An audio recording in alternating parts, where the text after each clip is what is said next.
Hello, and thank you for joining us today. My name is Xavier Hernandez. I am the Diversity Education Officer at the UCI School of Medicine.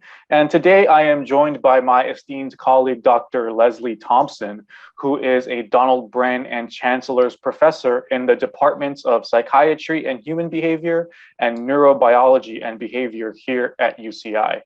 Dr. Thompson, we're gathered here today to talk about diversity, equity, and inclusion. And these words are words that we hear throughout the UCI enterprise nowadays as it relates to clinical care, research, teaching, the recruitment of students, and so on and so forth. And, especially in the last 2 years, these words have really rang true throughout our society and in many aspects, especially aspects that we previously have not heard them before.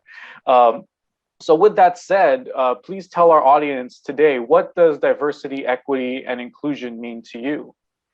Thank you very much for the nice introduction, and thanks for letting me be here.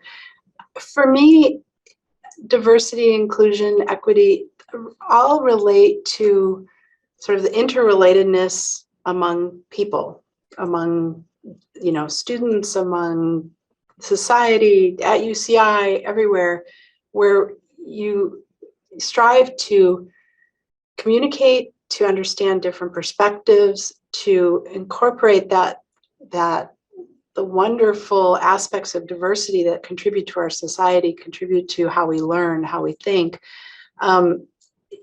It's really important to understand the challenges that face diverse populations in terms of even somebody's perspective when they come to be an undergraduate here at UCI, for instance. What were the family values? Are they first in their generation? Have they sort of been expected to go to college? What viewpoints are they bringing? What perspectives are they bringing to their learning process?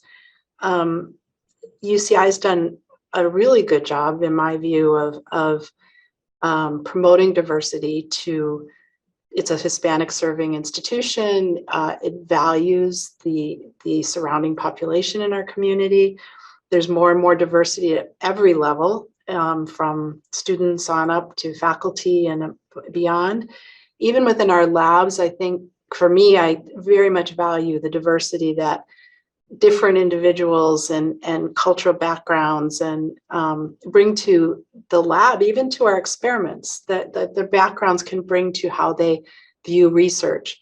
And something that's very important to me personally now that I'm working with the College of Health Sciences is to bring community and bring health equity. And as we're thinking about how to deliver healthcare, how to get better diagnoses, to take into account diverse population and inequities. I mean, I think the pandemic has taught us a lot about that, about the susceptibility of individuals getting COVID, the economics that they've had to deal with, the susceptibility of different populations, different ethnicities, and how they respond to infection. So for me, it's at all levels is, again, the interrelationships between people and promoting equity and appreciating diversity and facilitating inclusivity.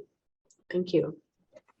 Thank you, Dr. Thompson. Yes, I think that's a really great point that you mentioned throughout your remarks about interrelatedness, that, diversity, equity, and inclusion are not just the issues of the underserved and the marginalized, but our entire society, because, we are all interrelated, personally, professionally, in many ways and many more ways than we might think. So I appreciate those remarks. And, I look forward to what you will continue to do. And I thank you for all the work you have done in the UCI community in promoting diversity, equity, and inclusion. So thank you for joining us today. Thank you very much.